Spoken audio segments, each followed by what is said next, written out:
Hello, friends. This is Dave Hurwitz, executive editor at ClassicsToday.com, here with a big box of the Artemis String Quartet on Warner Erato.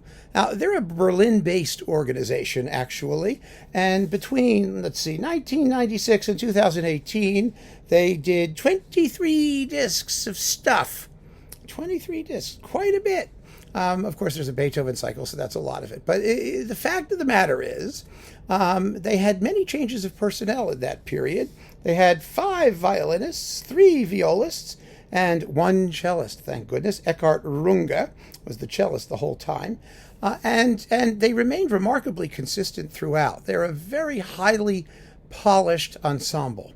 And really, today the playing is so good in the chamber music domain. It really, really is. That they're not going to mess up anything, really. It's just a question of what you prefer in your chamber ensembles. Do you like certain timbres, certain approaches to rhythm, certain, their intonation is impeccable. They play with a great deal of polish, maybe a little bit too much polish. My own feeling about them as these discs came out was that they were very, very good, but I got a certain feeling of sort of been there, heard that. Only because the level of playing was so proficient, but I found that it may be that the emotional range was a little bit squashed, a little bit limited, and that's a question that every listener is going to have to decide for themselves. There's just no way around it, but they're very, very good. That's the bottom line. So the only thing we need to do, really, is find out what's in here. And if there's stuff that you find that's particularly intriguing that justifies getting the box, then you get the box. If not, then look for an individual title. But, well, of course, getting the box out. Oh, here we go. There we go. Getting this thing. All right, it's open. Whoa! I feel like I've achieved something now. Let's take a look at what these 23 discs or so contain. And 23 discs, and we'll take it from there. Okay, so you get the book, and the book has a quartet on the back. There they are. Of course, it doesn't have all the quartet or all the people who were part of the quartet, but let's take a look at this disky by disky. We have first Beethoven. Okay, the Beethoven cycle. Well, let's see. Everyone's got their own favorite Beethoven string quartet cycle. You do get the Grosse Fuge, by the way, in case you care. I personally, like I said, find this Beethoven cycle to be a little bit on the slick side. That is, very, very well polished, but, lacking something in just passion or something. I mean, if you listen to the Quartetto Italiano, you hear a poise and a nobility and an aristocratic approach to it, or the Vague Quartet, which has that wonderful Hungarian passion and then phrasing and the slow movements. All of this is very nicely done. But there are a lot of contemporary quartets, whether it's Belcia or the Emersons or whatever, who do the Beethoven quartets in a very polished way, even the Alban Bergs.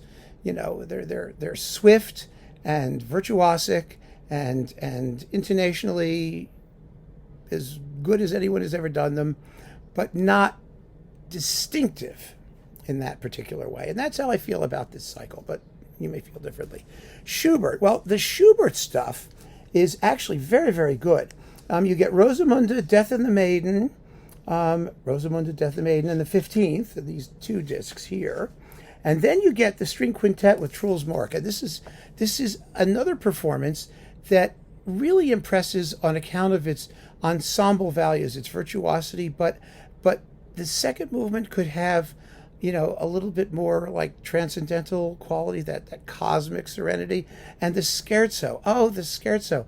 I love Alban Berg with Heinrich Schiff, where you've got them really grinding into the hunting rhythm. Bam, ba, da, da, da, da, da, da, da. And they're playing like double stops and triple stops and whatnot.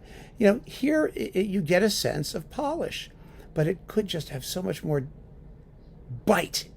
It's missing a little bite. It really is. And the Schubert Quintet is one of those pieces I collect and drool over and so do you. I know. It's such an amazing work. But it's a beautiful performance. a beautifully turned performance. You have to give them credit where credit is due. Now, Schumann and Brahms, here I really think they're at their best. I have to say, I'm not a big fan of the Brahms quartets, but I like these performances. I really do. And the reason I like them is because they're so aerated and unclogged and fluent. And they're very, very easy to listen to. They don't sound like, Brahms can often sound over-dense and overwrought. And this is, I think, the kind of approach that really benefits the music. It's beautiful.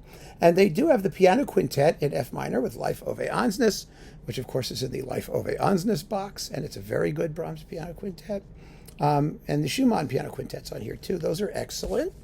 And this one, they coupled originally the Brahms Second String Quartet with the Verdi Quartet, which is a very interesting coupling. The Verdi Quartet's marvelous. It ends with a very delicious little fugue, and it's a scherzo fugue. It's a funny fugue. And it's a terrific piece. It really is. One of those singleton pieces. I'm happy that they managed to couple it. To couple it with Brahms makes a lot of sense because they're contemporary works. So that's really, really cool and smart. That's a wonderful disc. Then they've got a flute thing, Mozart's flute quartets, all four of those suckers.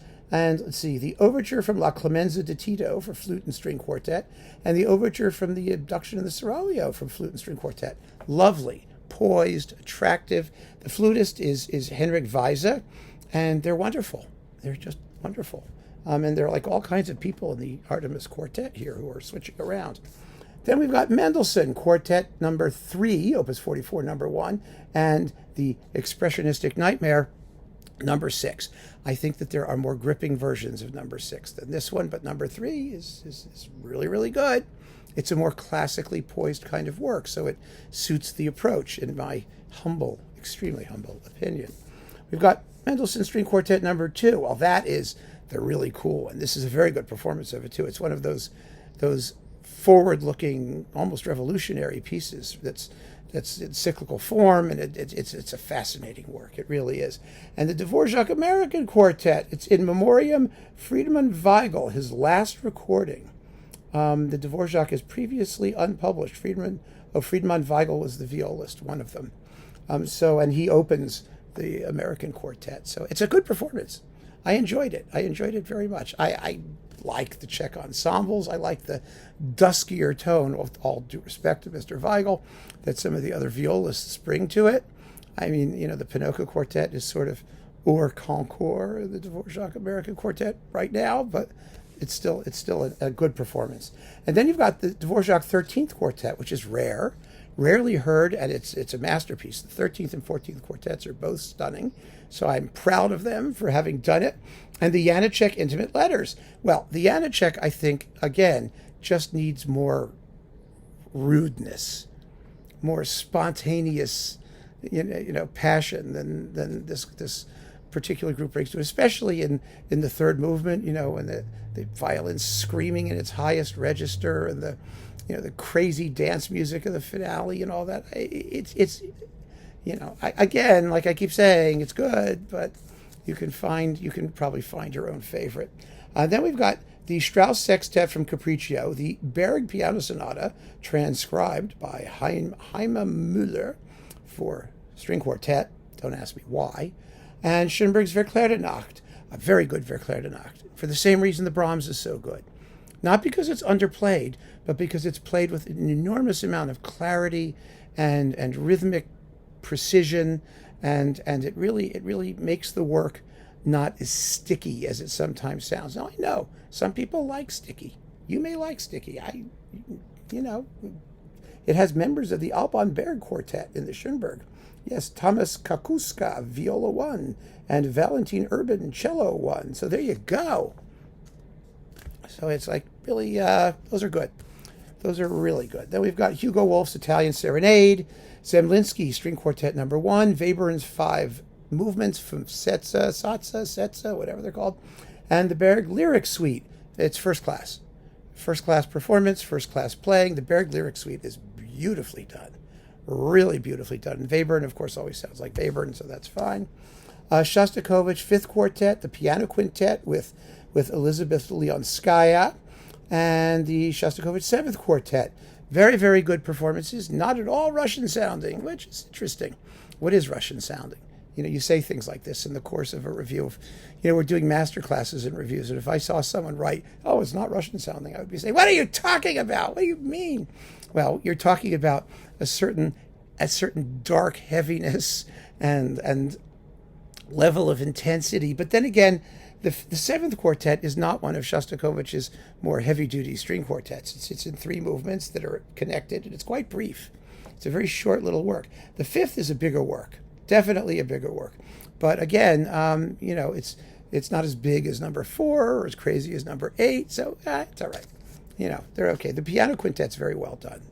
And let's see, Ligeti, the Ligeti string quartets, first class, like so many contemporary groups. They know how to play modern music. They have no fear of it. And I love the Metamorphose Nocturne. The first quartet's really creepy and wonderfully done. The Subito Prestissimo, track 8. Give it a shot. It's really some amazing playing. Really, it's wonderful. Same thing with in number 2, the third movement. Like a precision mechanism, like a metronome. And people these days can do these things. You have to give them credit, because contemporary ensembles are called upon to do things that earlier ensembles couldn't have done and wouldn't have wanted to do, and they're musically valid and interesting and worth hearing. So yeah, the Ligeti quartets are great. And then a Piazzolla disc. Well, it's a Piazzolla disc. I couldn't care less. There's so many Piazzolla discs out there of varying levels of interest. This is neither better nor worse than any of them. And so there you have it. The Artemis String Quartet, a wonderful group, a really good group. They made a bunch of recordings, then they got dumped by Warner, or they disbanded. I don't know what they did with themselves, but they're not making records anymore. So this is a worthy memento of their artistry. What fascinates me about this, or one of the things, is that there is no classical stuff here at all. No Mozart, no Haydn, nothing earlier. That's a shame. That's a shame. I think they would have done some good Haydn and some good Mozart, because the Mozart flute quartets are lovely. I mean, string quartet universe. So there you have it, my friends. Keep on listening. Take care.